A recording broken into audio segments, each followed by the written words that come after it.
Uptown Records started with 5 people. Andre Harrell,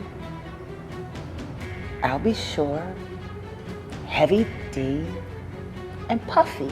And Kim was the longest working employee because she was there from the very beginning. She was Andre's personal assistant. Kim is dead. Heavy D is dead. Andre Harrell is dead. The only 2 left are Puffy and Al almost died. Isn't that interesting? Heavy D was found dead, face down in the heart attack. Andre Harrell, heart attack. Kim died from pneumonia, but there's the first coroner's report that said that she died. It was ruled a homicide, and they found toxins in her body to prove that she had been poisoned. You know, they have poisons that create heart attack and pneumonia-like symptoms. Has Puffy ever been in a coma? Has anything happened to him? Seems like everybody that worked at Uptown Records from the very beginning is gone. There's too many coincidences. Man, you really the chosen one. Loon went to jail. I need somebody I can hold tight. It's white. Biggie Day. In the place with style and grace, allow me to lace. Craig Mack Day. It's been 3 years since your last big. G Duck went to jail. Rap by you, by the shoulder. Line up a jail and death over there. That's crazy over there. We're total at. I just smoked to them the other day. Oh, word 112 good? Yeah. All right, y'all got out of there. That's good, man. Got out of there just in time, man. That's crazy over there. Welcome to the Editorial Fold, where we peel back the curtain on the people the public chooses to idolize. And remind you, the larger-than-life image is often just that. And if you're ready to stop watching the performance and start seeing the pattern, like, comment, and subscribe, because in this video, we're unpacking the illusion of Diddy. The following presentation is a narrative critique based on publicly available information, archived footage, news reports, and personal interpretation. All individuals are presumed innocent until proven guilty in the court of law. And this video does not seek to determine guilt or innocence, but to examine the power of image, influence, and manipulation in public life.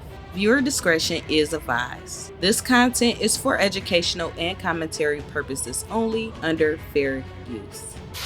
Chapter 6. The Women Who Stayed Silent. We all are creatures of habit. He dated Misa. Misa and Kim Porter was friends. Misa and Kim Porter was friends.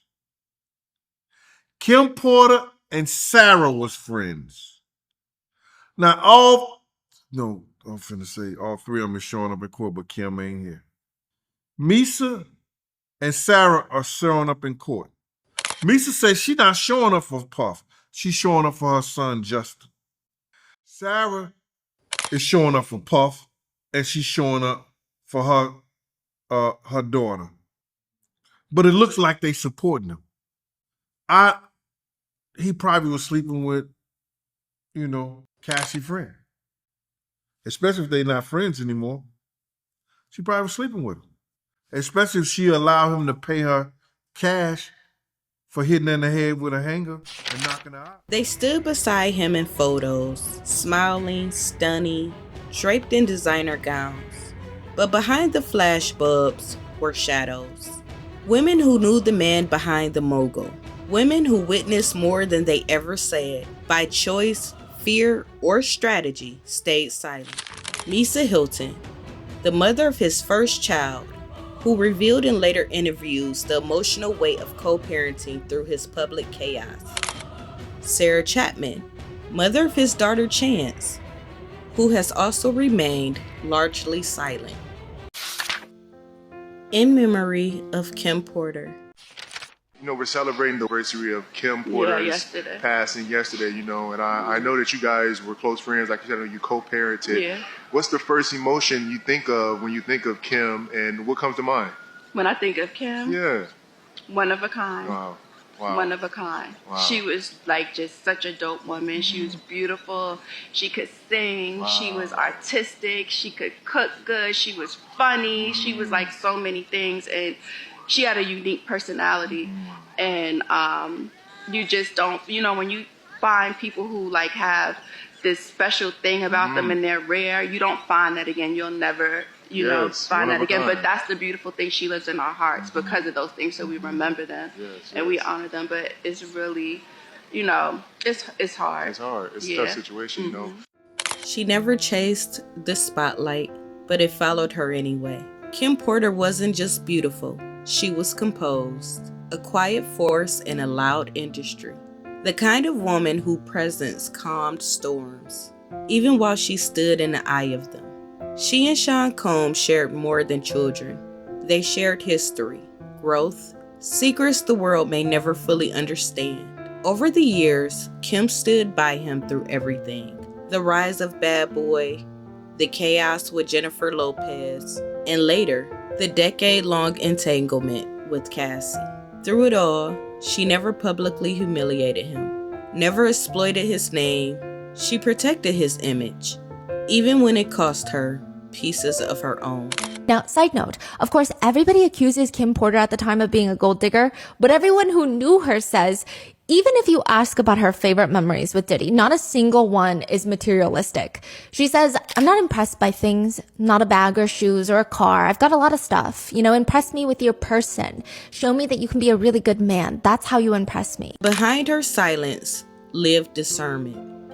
And when she finally walked away, she didn't just leave a man. She left a system. In her 2006 Essence interview, she said, I'm not going to be with someone just because of the money. If anything, that makes it worse. It was the kind of clarity you only find after breaking your own heart. In November of 2018, Kim Porter passed away unexpectedly at the age of 47. Her death was ruled pneumonia, but the conversation never settled. Fans questioned the silence around her symptoms, the suddenness, and the eerie social media posts in the days before. One image, a magazine cover featuring Kim and Diddy's family, was digitally altered with the word help. It made the rounds online quietly and then disappeared. No accusations, no investigations, just theories and mourning. I wish for the sake of Kim's family, because bruh, if you know what I know, he put Kim in a gold casket, then has 24-hour security at the funeral home so nobody would go in there and touch the casket or take Kim out of there. They should reopen her case and have an independent pathologist look at everything about her so she can rest in peace. Kim Porter wasn't loud, but she didn't need to be. Her grace spoke volumes. And in an industry built on noise, her silence felt like a protest, a knowing, a warning, a farewell wrapped in dignity. She didn't write a tell-all, she lived one. Alrighty, so there is a book right now. The book is called Kim's Lost Words, A Journey for Justice from the Other Side. We talked about this briefly on Friday about this book being released. This is allegedly a book that was co-written by Kim Porter, the ex of Diddy, who passed away. Now, there's been some controversy all weekend. Let's just say, number one, the book is number one currently on Amazon's bestsellers list. There has been some issues because people are really trying to figure out if this book is real. Online, the conversation is, number one, the design of the book. People feel like if Kim Porter were to have put out a book, it wouldn't look the way that this book looks. How does it look? It's just a little flimsy. Looks very homemade. Okay. I reached out to a source because, again, I'm like, how did they even put this up if you guys have been saying for a while that this is not a real thing? But the source that I reached out to told me that this is not true. Like, this book is not a thing from Kim Porter, that anybody claiming that it is just pushing falsehoods. They talked about the fact that it's disheartening because she has loved ones that are still left here, and it's negatively reflecting them and misrepresenting her legacy, and causing distress to those loved ones. My source also told me that the creator of the book, Chris Todd, had no connection to Kim Porter or her family, and notes that he was unable to provide Todd verifiable evidence to support his claims regarding the existence of the manuscript. And the ones who really saw her, they'll never forget the woman who stayed until she didn't. Rest in peace, Kim Porter. Then came Cassie, beautiful, young, 19 when they met. He signed her to Bad Boy, introduced her to fame, flooded her with gifts and guidance. For nearly a decade, she was silent. Even as rumors swirled of control, isolation, and surveillance, she still left quietly in 2018, married her trainer, started a new life. Then there were others.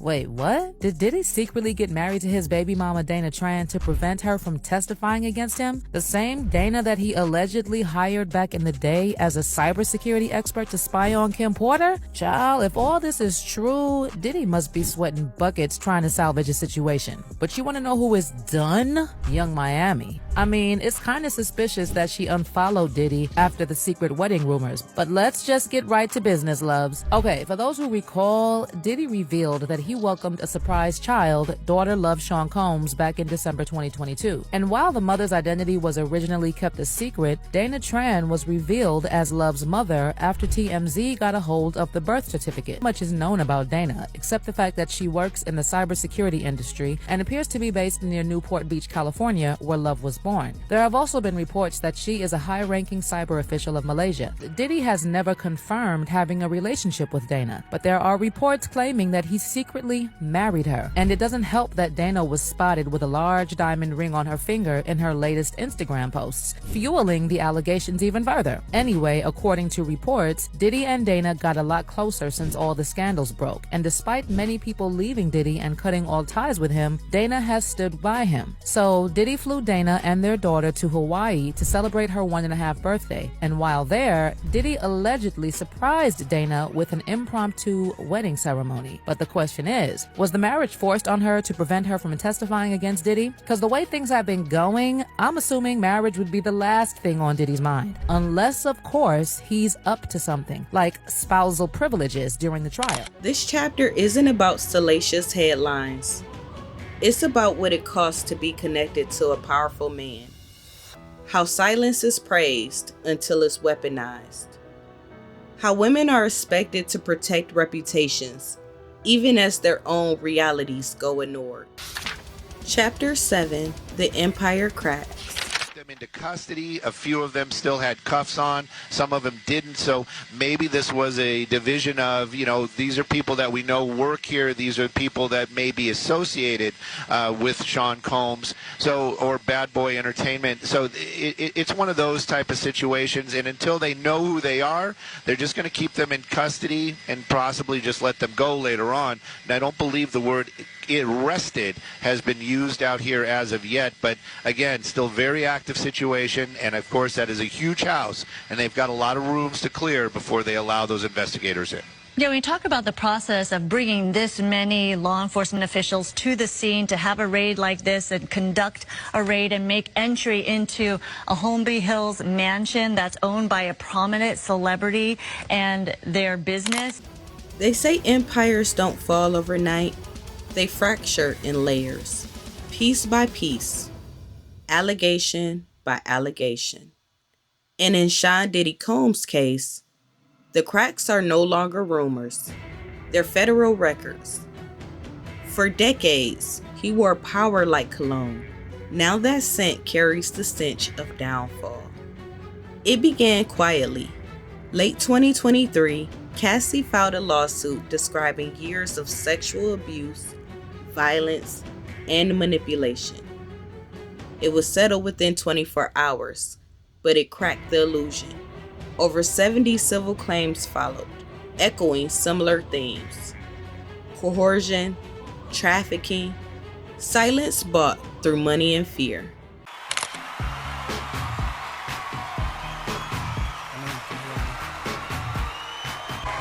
I feel a little violated. I'm fine about it, though. I won't press any charges. I know better. Man, you doing it, man. You deserve it, Daddy. You putting in that work. Savage! I'm a savage! Oh! I'm a savage! Whatever I want, I'm going to get! Whatever I want, I have to get! One nightmare that Diddy might just pop in my dressing room at any time of the day. You have to. Miss me, though, for real, because I'm saying, it seems like a thing. I It's miss his partying birthday with party. Puff, man. I Man, miss but I'm partying talking about with for your birthday. Huh? Why won't you party with me for your birthday, man? We partied for my birthday before. You came to my party. No, but me and you ain't never really party, you know what I'm saying? I drink Where you chance put my with you. I bag like at? when you like this, Daddy. Yeah, where you put my bag Daddy, at? I like when you scrambling and scraping for shit. No, I got notes like and that. shit. I'll be practicing. March of 2024, Homeland Security raids Combs' LA and Miami properties. The footage was cinematic.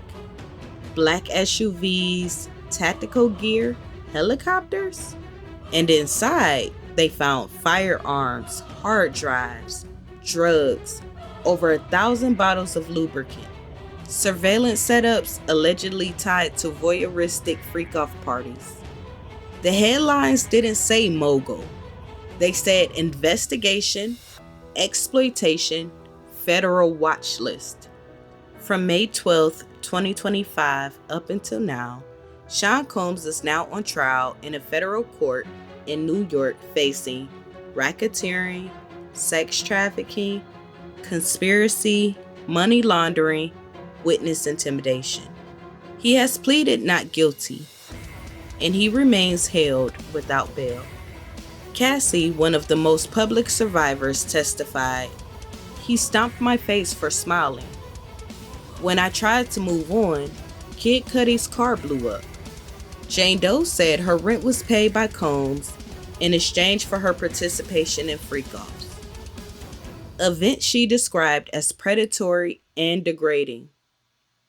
Once untouchable, Diddy's empire is dissolving. Streaming platforms muted him, endorsements vanished, artists began to speak up or go silent out of fear. This wasn't a scandal, it was a blueprint unraveling in real time. He built a career on illusion, on control, on charm masking power.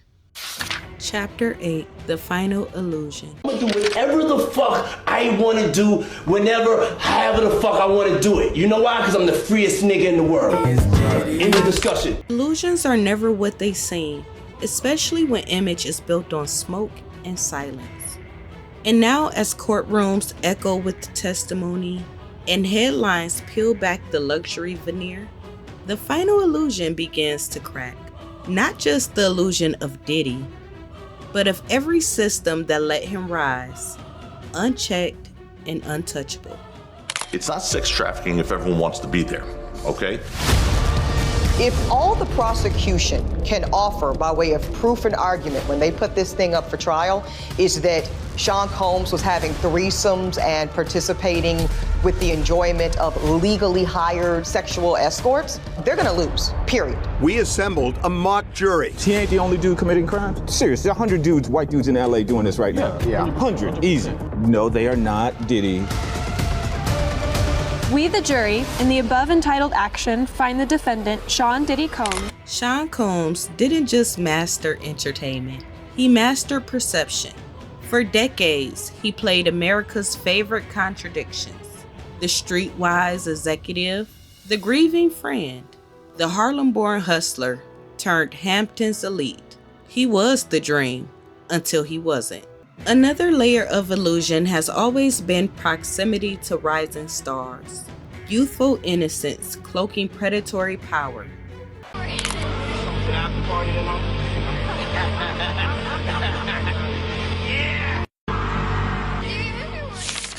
Usher was a child star in his circle. Moved to New York City. and I lived with Sean Puffy Combs for a year. That's the crazy thing. Now, that was L.A. Reid's idea, right? We're sending you New over York to something City. called Puffy Flavor Camp. There you go.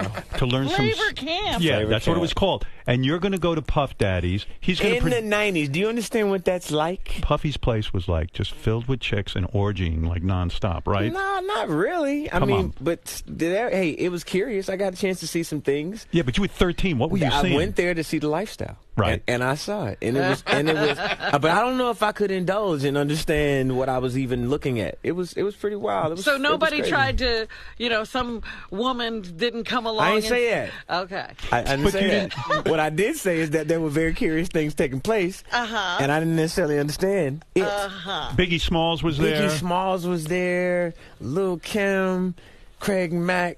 All these people are hanging around. Yeah, man. Faith Evans. And your parents Jodeci, were Mary okay? J. Blige. They didn't know nothing about this shit. Oh. I was having a good time. You know what I mean? Does he have you doing any chores? Are you doing dishes at all? I mean, to keep you humble somewhat? Or are you just like, can you stay up till 4 in the morning with them and party? I mean, I could. I actually stayed up longer than them. And what kind, do you have money? What's going on? I mean, I had like per diem. You know, I had like, What like a living. life. Yeah, it's pretty crazy. 14 years old. You're a dad now. Would you ever send your kid to Puffy Camp? Hell no. Justin Bieber rose under the wings of Scooter Braun, but Diddy's influence loomed large during Bieber's teen years. You ever seen the movie 48 Hours? Right now, he's having 48 hours with Diddy, him and his boy. They're having the times of their lives, like where we hanging out and what we doing. We can't really disclose, but it's definitely a 15-year-old's dream. I have been given custody of him. He signed to Usher. I had legal guardianship of Usher when he did his first album. I did Usher's first album. I don't have legal guardianship of him, but for the next 48 hours, he's with me. So and we gonna go full crazy. Photos of Diddy and Bieber, arms slung, smiling, were sold as mentorship. But looking back, some now ask, was it guidance or grooming by proximity? Nothing illegal has been confirmed, but hindsight has sharpened public awareness. The culture is rewatching everything with the new eyes. Diddy's final act wasn't music or moguldom. It was myth management. He wore degrees he didn't earn, was given keys to cities he didn't build, stood next to presidents he never voted for, and danced across stages built on the backs of people who couldn't speak. He made luxury look like morality. He made fame look like forgiveness. He didn't just market music, he marketed redemption. While Diddy built a brand off of Black excellence, there were artists silenced, women broken, careers derailed, and now those cracks are visible in court transcripts, in whispered interviews, and long-avoided questions finally getting asked. The final illusion wasn't about fame, it was about invincibility. The belief that charisma could erase harm, that legacy could outpace accountability, that if the myth was loud enough, no one would hear the screams underneath it. But history has a way of circling back, and truth, it never stays buried. Others would pivot the narrative back to protecting his legacy, his contributions, his good intentions. But let's be clear, we're not here to punish Diddy. We're here to document what power does when no one checks it. Man, I'm so glad Diddy free, bro. The reason is because I'm tired of seeing us black moguls get took down like that, bro. And I'm tired of seeing us black people go against us black moguls like that. And I feel like if Diddy was a white man who done all this shit for people, I know he ain't paid people, but if he done all this shit for hip hop, if he was white, they would have had so many white people out there protesting for this man losing his life behind a relationship, And And people always, Boosie was on Diddy's side.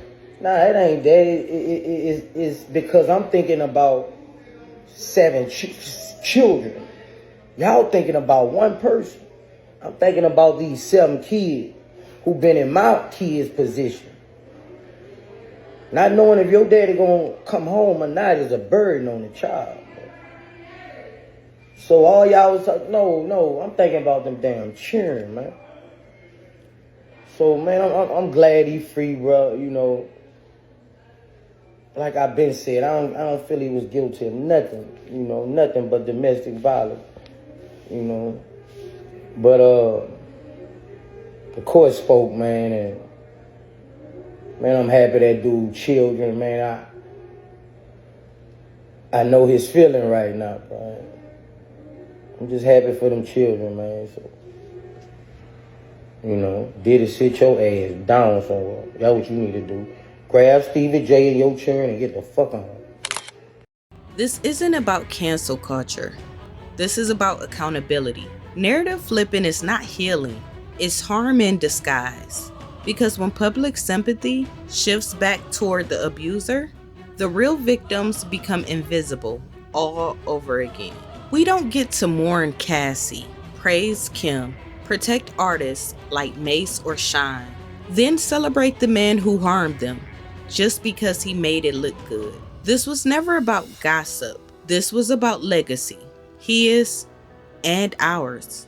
And if we don't tell the truth now, the lie will become the history.